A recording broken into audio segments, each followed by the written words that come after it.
Hello everybody and welcome to another episode of English with Sarvi. Well, today I'm going to give some tips to teachers that are about to start their journey in teaching adult students. What I'm about to tell you will apply to all the skills, whether it is listening, speaking, reading, or writing.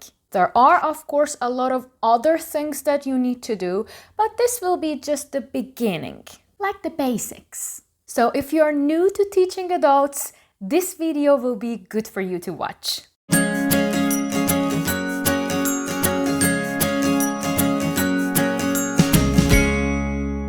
Step number 1, engage them.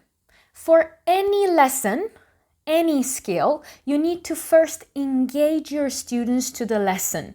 Like if, for example, today your lesson is about jobs, you can definitely show them a video or maybe tell them a story about yourself, how you found your job. Just be careful with their level. Try to make the story based on their level. Not too tough, not too many vocabulary items that they can't understand, and not too low because we want them to have enough exposure to the natural language.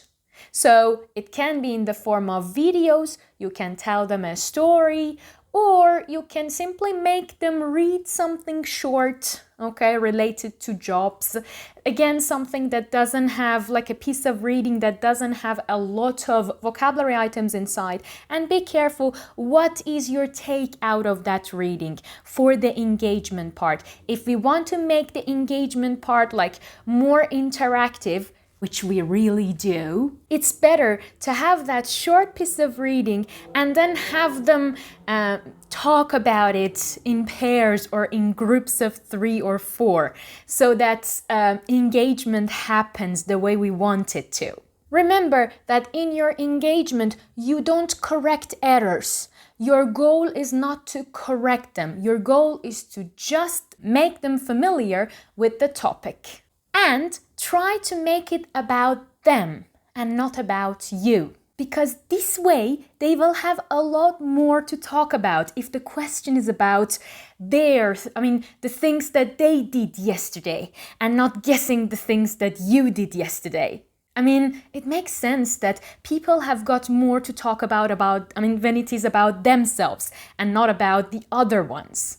Step number 2, study or practice. In this stage, you will have definitely by this time presented your lesson, your engagement is done.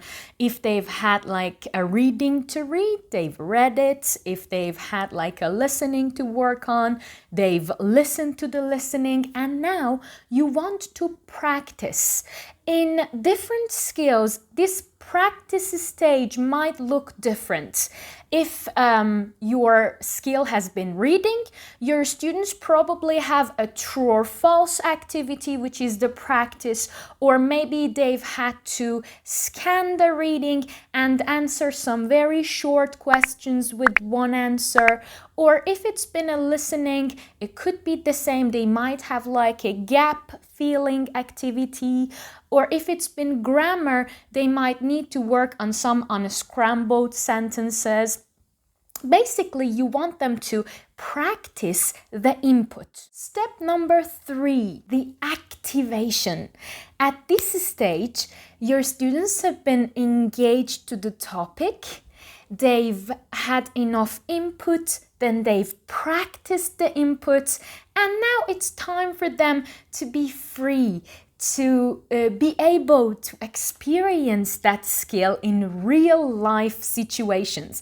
Let's say, for example, if they've studied present simple, now it's time for them to be able to talk about their own routines. If they've had like present perfect, first exposed to present perfect in a reading, maybe they finished the reading, now they've had their grammar input, they've practiced some gap filling exercises or maybe some, unscrambled sentences. Now they will get the chance to maybe have some activities and think about those activities and their experience of those activities.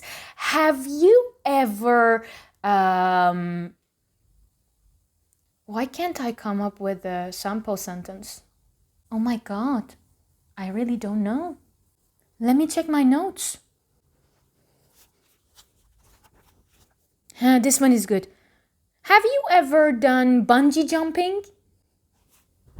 For example, or I don't know, gone swimming with your friends, or I know my examples all suck, but you got the point, right? So they will have some activities, and the whole point of learning present perfect is for students, in the beginning, is for them to learn that they can use this tense to talk about their own experience that happened somewhere in the past, but the time actually doesn't matter for us, or we don't know about it. So having a list of activities and then being able to ask and answer questions about it in pairs, it would be a great way of activating the target language of the day.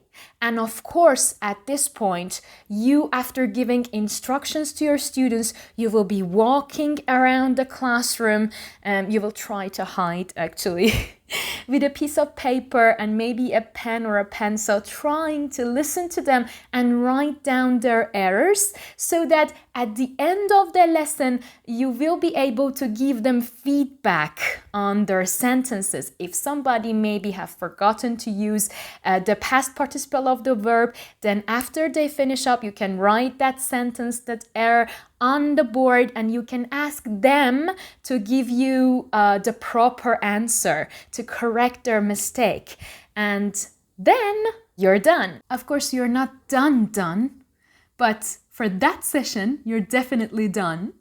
As I told you, there are a lot of different details about these stages that we call them ESA, engagement, study, activation.